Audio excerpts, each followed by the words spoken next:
Lengkap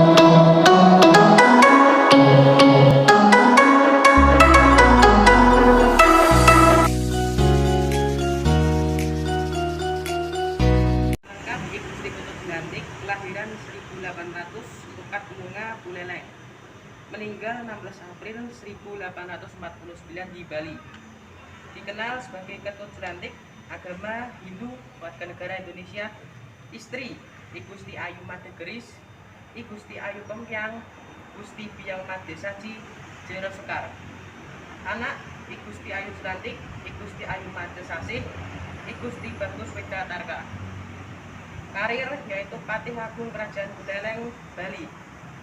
Gelar atau penghargaan Pahlawan Nasional menurut SK Presiden RI nomor 077/TK/tahun 1993. Biografi Igusti Ketut Jelantik adalah seorang pahlawan nasional Indonesia. Beliau mendapatkan penghargaan gelar Pahlawan Nasional menurut SK Presiden RI nomor 077/TK/tahun 1993. Karena gelar tersebut memang layak disematkan pada beliau berkat usahanya yang tetap teguh dalam membela tanah kelahirannya atas kekuasaan Belanda pada saat itu.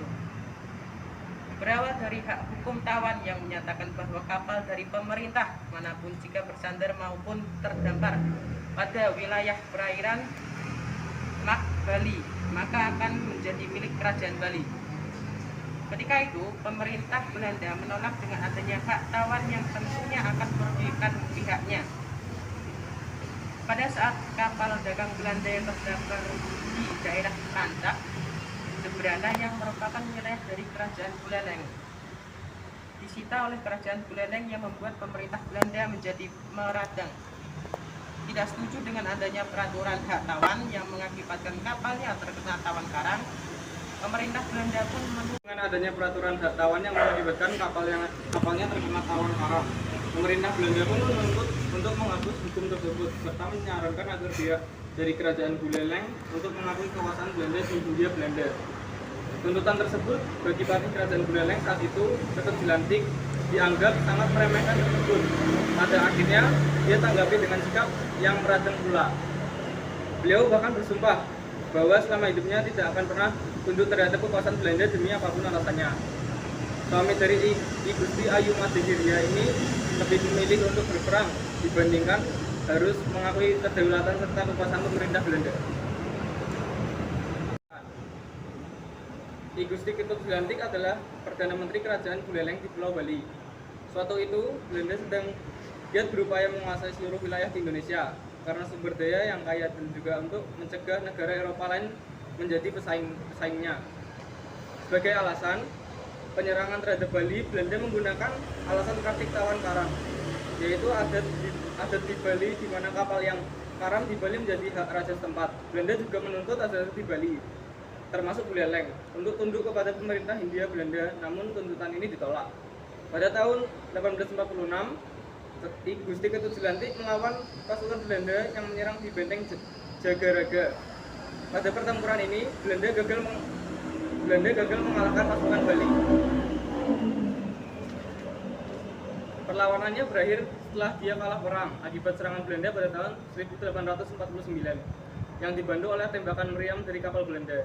Igusti Ketut Jelantik akhirnya tewas saat diserang saat mengungsi ke Kintamani di Gunung Batur di wilayah kerajaan Karangasem pada tahun 1849. Atas jasanya melawan penjajah Belanda, Igusti Ketut Jelantik diberikan penghargaan oleh pemerintah Indonesia dengan gelar Pahlawan Nasional menurut SK Presiden RI nomor 077/TK/tahun 1993 oleh Presiden Soeharto.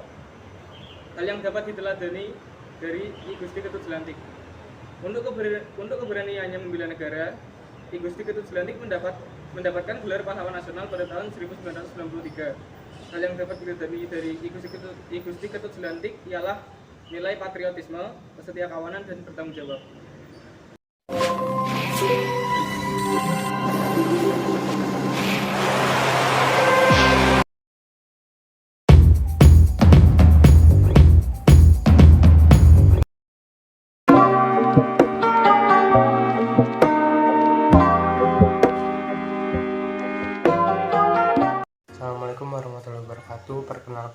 saya Dava Irza Utariansyah. Di video ini saya akan menjelaskan tentang perjuangan Kiai Haji Hasyim Asy'ari. Kiai Haji Hasyim Asy'ari lahir di Gedang, Kabupaten Jombang pada 14 Februari tahun 1871. Beliau adalah putra ketiga dari 11 bersaudara, anak pasangan Kiai Asy'ari dan Nyai Halimah. Kiai Haji Hasyim Asy'ari adalah sosok di balik nama besar Pondok Pesantren Tebu Ireng. Kiai Haji Hasyim Asy'ari juga sering disebut sebagai pejuang dan pembaru karena kontribusinya tidak hanya untuk Islam tetapi untuk Indonesia. Di masa pendidikan, Kiai Haji Hasyim Asy'ari terkenal sebagai keinginan untuk mendapatkan ilmu sebanyak-banyaknya. Sejak kecil hingga berusia 14 tahun, beliau mendapatkan pendidikan langsung dari ayahnya dan kakeknya. Setelah itu, Kiai Haji Hasyim Asy'ari menimba ilmu berbagai pesantren di Jawa dan melanjutkan pendidikannya ke Mekah pada 1892. Selanjutnya, perjuangan Kiai Haji Hasyim Asy'ari yang dijelaskan oleh teman saya. Saya Syarifah Radiausna, kelas 1147, absen 38. Saya akan membacakan perjuangan Kiai Haji Hasyim Asy'ari. Jauh sebelum Indonesia merdeka, Kiai Hasyim Asy'ari menjadi tokoh yang ditakuti penjajah. Keberadaannya ditakuti Belanda dan Jepang karena memiliki pengaruh yang cukup besar. Pertama, ia memberi pernyataan bahwa perang melawan Belanda adalah jihad atau perang suci. Pernyataan itu membuat Belanda kerepotan karena menyalakan api semangat perlawanan terhadap penjajahan Belanda. Yang kedua, pendiri NU tersebut juga pernah mengharamkan naik haji memakai kapal Belanda sehingga Van der Plas atau penguasa Belanda menjadi bingung karena banyak umat Islam yang awalnya telah mendaftarkan diri kemudian mengurungkan niatnya.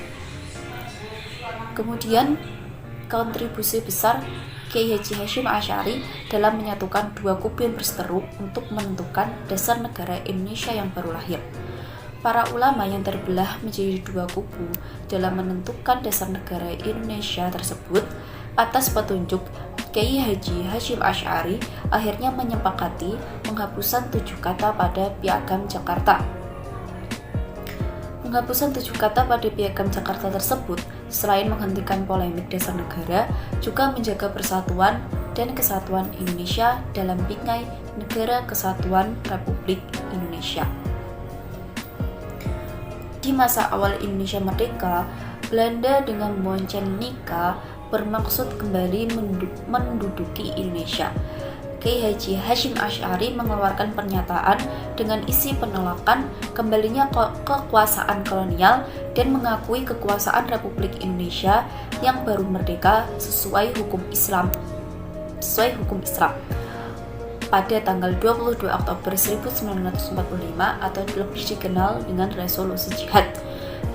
Resolusi Jihad Kiai Hasyim Asy'ari menggerakkan seluruh bangsa untuk mempertahankan kemerdekaan dari agresi militer Belanda kedua yang memunceng sekutu. Salah satu yang terbesar dan heroik yaitu pertempuran di Surabaya pada tanggal 10 November 1945. Kemudian tanggal 22 Oktober pun ditetapkan sebagai Hari Santri Nasional yang merujuk pada peristiwa bersejarah yakni seruan Kiai Haji Hasyim Asy'ari. Atas jasanya semasa hidup terhadap negara, Kiai Haji Hasyim Asy'ari ditetapkan sebagai pahlawan nasional pada 17 November 1964. Dari sekian banyak sikap Kiai Haji Hasyim Asy'ari dalam memperjuangkan kemerdekaan yang dapat kita contoh adalah antara lain, pertama, menentang segala tindakan yang dimana tidak sesuai dengan ajaran agama. Yang kedua, berpegang teguh pada ajaran Islam tanpa mengesampingkan NKRI. Dan yang ketiga, berjuang bukan hanya untuk bangsa, namun juga untuk agama. Sekian dari saya. Wassalamualaikum warahmatullahi wabarakatuh.